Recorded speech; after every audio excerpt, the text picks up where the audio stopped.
తెలంగాణ రాజకీయాల్లో మొన్న అసెంబ్లీ సమావేశాల్లో సబితా ఇంద్రారెడ్డి గారు కన్నీళ్లు పెట్టుకున్నంత పని అయింది. రేవంత్ రెడ్డి గారికి సబితా ఇంద్రారెడ్డి గారికి మధ్య ఆ ఘర్షణ ఏంటి?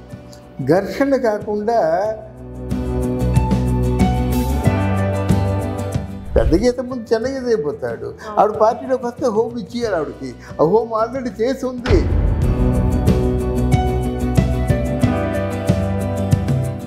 అలాగే తిమ్మింగిలాల్ లాంటి సొంత పార్టీ నాయకులు విహెచ్ హనుమంతరావు, కోమటిరెడ్డి వెంకటరెడ్డి, భట్టి, శ్రీధర్ బాబు వీళ్ళందరూ ఉన్నారు కదా.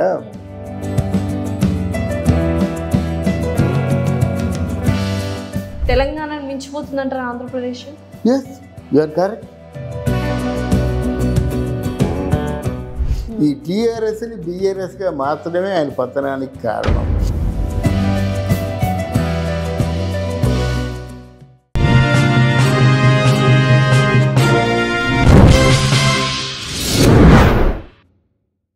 హాయ్, హలో, నమస్తే, welcome to our channel. So ప్రస్తుతం మనతో పాటు స్టూడియోలో ఉన్నారు senior journalist and political analyst, movie critic Immandi Ramarao garu. నమస్కారం రామారావు గారు. నమస్తే అమ్మా. ఎలా ఉన్నారండి? బాగున్నానమ్మా. తెలంగాణ రాజకీయాల్లో మొన్న అసెంబ్లీ సమావేశాల్లో సబితా ఇంద్రారెడ్డి గారు కన్నీళ్లు పెట్టుకున్నంత పని అయింది. సో తన స్పీచ్ చూస్తుంటే చాలామందికి కొంచెం కరిగారు. ఎందుకు తను ఇంత ఆవేదనకు గురవుతుంది అని. అసలు ఏంటి రేవంత్ రెడ్డి గారికి సబితా ఇంద్రారెడ్డి గారికి మధ్య ఆ ఘర్షణ ఏంటి? ఘర్షణ కాకుండా బేసిక్గా ఈవిడ కాంగ్రెస్ పార్టీ సింపథైజర్. కాంగ్రెస్ పార్టీలో బాగా అటాచ్మెంట్ ఇప్పుడు ఏర్పడిందంటే రాజశేఖర రెడ్డి గారు ఉంటుండగా తనను నోరారా చేవెళ్ళ చెల్లమ్మ అని పిలిచేవాడు. ఆయన పాదయాత్ర బయలుదేరినప్పుడు చేవెళ్ళ నుంచి ఈ చేవెళ్ళ చెల్లమ్మ తిలకం పెడితే వెళ్ళాడు. అది అటాచ్మెంట్. జగన్మోహన్ రెడ్డి దగ్గరికి వద్దాం అనుకుంది కానీ జగన్మోహన్ రెడ్డి ఆ ప్రయారిటీ ఇవ్వలేదు. ఇవ్వకపోతే యాక్చువల్గా రేవంత్ రెడ్డి, సబితా ఇంద్రారెడ్డి ఇద్దరూ కలుసుకుంటే ఏమవుతుందంటే తను పెద్ద గీత ముందు చిన్న గీత అయిపోతాడు. ఎవరు? రేవంత్ రెడ్డికి సబితా ఇంద్రారెడ్డికి ఉన్నటువంటి అనుభవం ఎక్కడుందండి? ఆయన రాజకీయ వ్యూహం అది. పెద్ద గీత ముందు చిన్న గీత అయిపోతాడు. ఆవిడ పార్టీలోకి వస్తే హోమ్ ఇచ్చేయాలి. ఆవిడకి ఆ హోమ్ ఆల్రెడీ చేసి ఉంది, కొత్త అమ్మాయి కాదు. అందువలన ఇంత తిమ్మింగిలాల్ లాంటి తెలంగాణ పార్టీ వాళ్ళు నాయకులు ఉంటుండగా, అలాగే తిమ్మింగిలాల్ లాంటి సొంత పార్టీ నాయకులు విహెచ్ హనుమంతరావు, కోమటిరెడ్డి వెంకటరెడ్డి, భట్టి, శ్రీధర్ బాబు వీళ్ళందరూ ఉన్నారు కదా, రాజనరసింహ, ఇట్లాంటి వాళ్ళు ఉంటుండగా ఈయన వీళ్ళందరినీ ఒక పక్క కంట్రోల్ చేస్తూ, తన పార్టీ వాళ్ళు ఒక పక్క కంట్రోల్ చేస్తూ, వీళ్ళకేమో నిధులు రావు. ఎందుకంటే యాంటీ పార్టీ కేంద్రంలో ఎప్పుడైతే ఉందో వీళ్ళ కంఠశ్వాస తప్పించి నిధులు రావు. ఇప్పుడు ఏం చేస్తున్నాడు? ఇక్కడ మనకి మిగతా పార్టీలాగా కాంగ్రెస్ పార్టీ వాళ్ళు నిధులు ఇవ్వరు, నిధులు తీసుకుంటారు. ఎందుకంటే పార్టీని నడిపించడం కోసం కార్పస్ ఫండ్గా మీరు ఎంతవరకు సేకరించగలుగుతారో అంత సేకరించండి అంటాడనమాట. అందువలన ఒకానొక టైంలో రేవంత్ రెడ్డిని అడ్డగోలుగా కాలు లాగేసి దింపేద్దామని చూశారు. దాన్ని మళ్ళీ పునర్నిర్మాణం చేసుకుంటున్నాడు అన్నమాట. రేవంత్ రెడ్డి ఎప్పుడు ఉంటాడో ఎప్పుడు పోతాడో తెలియదు. అలాగని ఒక బీఆర్ఎస్ పార్టీ ఏదైనా ఉజ్వలంగా వెలిగిపోతుందంటే అది కూడా కాదు. BRS party close. ఆ ముగ్గురికి పట్టడం లేదు. ఎవరు? కేసీఆర్ కానీ, హరీష్ రావు కానీ, కేటీఆర్ కానీ. సొంత కుప్పుటే మాట ఇదంతా. కానీ కేటీఆర్నో లేదా కేసీఆర్నో ఎప్పుడైనా అరెస్ట్ చేస్తారు. ఇగో రేపు ముందుకు 12వ తారీఖు ఉంది కదా, కవితకి విచారణకు వెళ్తున్నారు. వీళ్ళందరూ కవితకి ఏంటంటే కేజ్రీవాల్కి వచ్చింది, ఇంకోళ్ళకి వచ్చింది కనుక ఈవిడికి వచ్చేస్తుంది అనేటువంటి సంబరాలు చేసుకుంటున్నారు. కానీ ఈవిడికి రాదు. ఈవిడ ఆర్థిక ఉగ్రవాది. ఈవిడికి వచ్చినట్టయితే మన తెలంగాణ కేంద్ర ప్రభుత్వం తాలూకు చేయి జారిపోతుంది. అది కేంద్ర ప్రభుత్వం వాళ్ళ ఊహలు ఏంటంటే ఇలాగా బీఆర్ఎస్ పార్టీని పూర్తిగా క్లోజ్ చేసి, అందుకే బీఆర్ఎస్ పార్టీ నుంచి ఏమో బీజేపీ పార్టీలోకి చేరుతామని కొన్ని వార్తలు రావడానికి కారణం అది. వీళ్ళకి ఇంకో మార్గం లేదు, బీజేపీలో చేరడమే. అర్థమైందా? ఆ బీజేపీలో చేస్తే ఈయనకి లబ్ధి ఏం చేకూరుతుందంటే కవిత మాత్రం బయటకు వస్తుంది, పార్టీ పోతుంది. పార్టీ పోతే పార్టీ కోసం నిర్మాణం చేసుకొని త్యాగాలు చేసుకొని చనిపోయినటువంటి కుటుంబాలు ఉన్నారు కదా, వాళ్ళు ఒప్పుకోరు. అప్పుడే విజయశాంతి మొదలుపెట్టింది, తెలంగాణ ఈ అబ్బసొత్తు కాదు, తెలంగాణ చాలామంది త్యాగాలు చేశారు. నేను ప్రధానంగా నా ఆస్తులు కోల్పోయాను.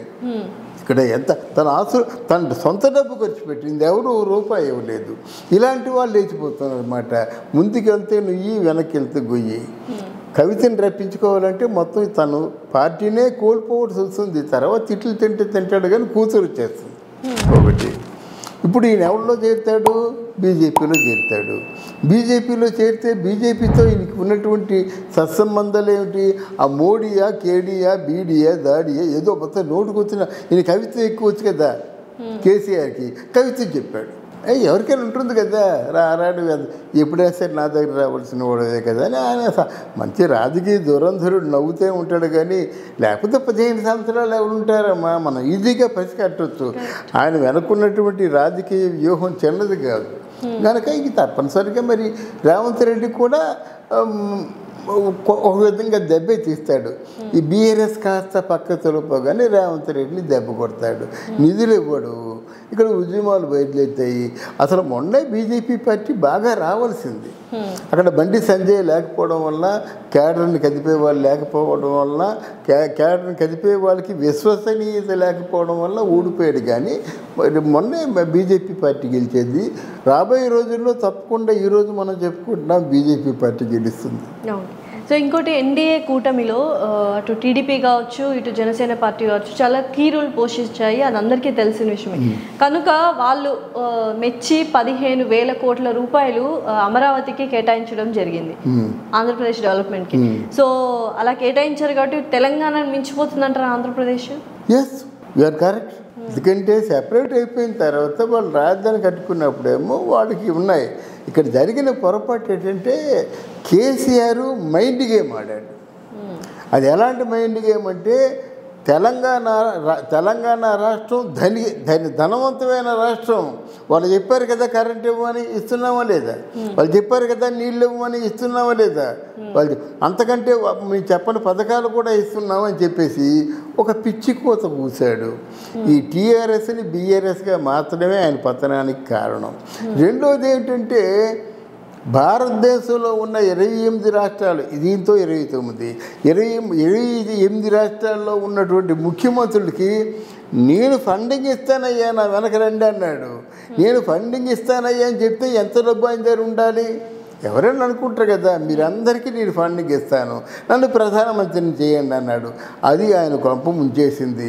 ఎప్పుడైనా ఈ ఉల్లిత్తరాలు ఇస్తాడు ఈయన ప్రధానమంత్రి అంటే ఎందుకు, పూర్తిగా ఈయనకి అసలు క్యారెక్టరే లేకుండా చెడగొట్టేద్దామని చెప్పేసి రాజకీయంగా కుట్ర పన్నారు. పాతాలను తొక్కేశారన్నమాట. ఈ ముగ్గురిని హరీష్ రావు మీద కేసులు ఉన్నాయి, కేసీఆర్ మీద కేసులు ఉన్నాయి, తర్వాత కేటీఆర్ మీద కేసులు ఉన్నాయి. అది తలుచుకుంటే వెళ్ళిపోతారన్నమాట. హరీష్ రావు మీద కేసులు ఎప్పుడు? దుబాయ్నేమో అమ్మాయిలు పంపించినప్పుడు. కేసీఆర్ మీద కేసులు ఎప్పుడు? దుబాయ్ ఏమో అమ్మాయిలు పంపించినప్పుడు. ఆయన పేరు ఏం పేరు తెలుసా? కేసీఆర్ పేరు దుబాయ్ శేఖర్. అందువల్ల ఇవన్నీ వస్తాయి, మా పాత రోగాలన్నీ బయటపడతాయి అన్నమాట. కనుక వాళ్ళ ఉద్దేశం ఏంటంటే అక్కడ ఆంధ్రాకి బీజేపీ ఉన్నట్టే, బీజేపీ లేదనుకోకు, బీజేపీ ఉన్నట్టే. రేపొద్దున జరగబోయే చెప్తున్నాను. రేపొద్దున ఎలక్షన్స్లో పవన్ కళ్యాణ్కి మన తెలుగుదేశానికి టగ్ ఆఫ్ వార్ వస్తుంది. పవన్ కళ్యాణ్ గెలుస్తాడు, బీజేపీలో బెర్చ్ చేస్తాడు, బీజేపీ కాంకర్ చేస్తుంది. అందుకే ముద్దులు కొడుకుగా చూడడానికి కారణం ఏంటంటే ఈ the boy of mister Modi, బాణసపుత్రుడు. అందువల్ల ఆయన ఏ ఒడితే ఇచ్చేస్తున్నాడు. ఎలాగంటే నవ్వు వచ్చింది నాకు.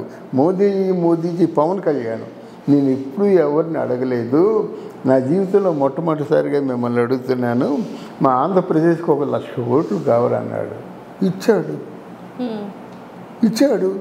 ఈరోజు ఆంధ్రప్రదేశ్ తాలూకు స్వరూపాన్ని చెప్తాను చూడు. మచిలీపట్నంలో 60,000 కోట్లతో ప్రాజెక్టు, ఇక్కడ భోగాపురంలో 1,00,000 కోట్లతో ప్రాజెక్టు, 1,00,000 మందికి ఉద్యోగాలు. బట్ నిజంగానే 15,000 కోట్ల రూపాయలు ఇచ్చినప్పటికీ మీరన్నట్టు హైదరాబాద్ని ఢీ కొట్టే స్థాయిలో ఆంధ్రప్రదేశ్లో ఉన్న అమరావతి డెవలప్ అవుతుందా? ఎంత కాలంలో డెవలప్ అవుతుంది? 10 సంవత్సరాలు వస్తుంది. ఎందుకంటే వాడికి తెలుసమ్మా, హీ న్యూ ది టెక్నాలజీ, ఈ న్యూ ది ఎడ్యుకేషన్. ఇది వెరీ బిగ్ సిఇఓ అంటారు అన్నమాట, చీఫ్ ఎగ్జిక్యూటివ్ ఆఫీసర్ అంటారు కదా. ఈజ్ నాట్ చీఫ్ మినిస్టర్, ఈ Chandrababu is a very good chief executive officer అని నేను చెప్పడం లేదు, ప్రపంచం చెప్పింది. గనక ఆయన పిలిస్తే వచ్చి సత్యానాథళ్ళ మన చంద్రబాబు నాయుడు తాలూకు డిస్కవరీ, మరి బాబు 4 పరిశ్రమలు తీసుకొచ్చి పడేయారంటే పడేస్తాడన్నమాట. ఇప్పుడు వస్తున్నాయి, తరలు వస్తున్నాయి పరిశ్రమలు. ఎందుకంటే ఆంధ్రప్రదేశ్కి మనకంటే విస్తీర్ణం ఎక్కువ, మనకంటే సహజ సంపద ఎక్కువ, మనకంటే జల వనరులు ఎక్కువ. అందువలన డెఫినెట్గా 15 కోట్లు కాదు ఎంతైనా ఖర్చు పెడతారు, ఎంతకైనా. అలాగే సుందరీకరణకు కూడా చేస్తాడు. పవన్ కళ్యాణ్ ఏమో పిఠాపురాన్ని ఆధ్యాత్మిక కేంద్రంగా మారుస్తూ ఉన్నాడు. ఆయన సొంత డబ్బు ఇచ్చేస్తున్నాడు, మార్చేస్తున్నాడు. ఉప్పాడ బీచ్నేమో మెరీనా బీచ్ చేస్తున్నాడు. పనులు జరిగిపోతున్నాయి. రోడ్లన్నీ గతకల రోడ్లు ఉండేవి, ఆ గతకల రోడ్లన్నీ పూర్తి చేస్తున్నారు. Work is going on. అందుకే ఆయన మన పంచాయతీరాజ్ గ్రామీణాభివృద్ధి పర్యావరణం తీసుకుంటున్నాడు అన్నమాట. పర్యావరణం గురించి మాట్లాడేసేటప్పుడు వెంటనే చేస్తున్నాడు. ఆ కర్ణాటక వెళ్ళి పర్యావరణం గురించి కూడా మాట్లాడాడు.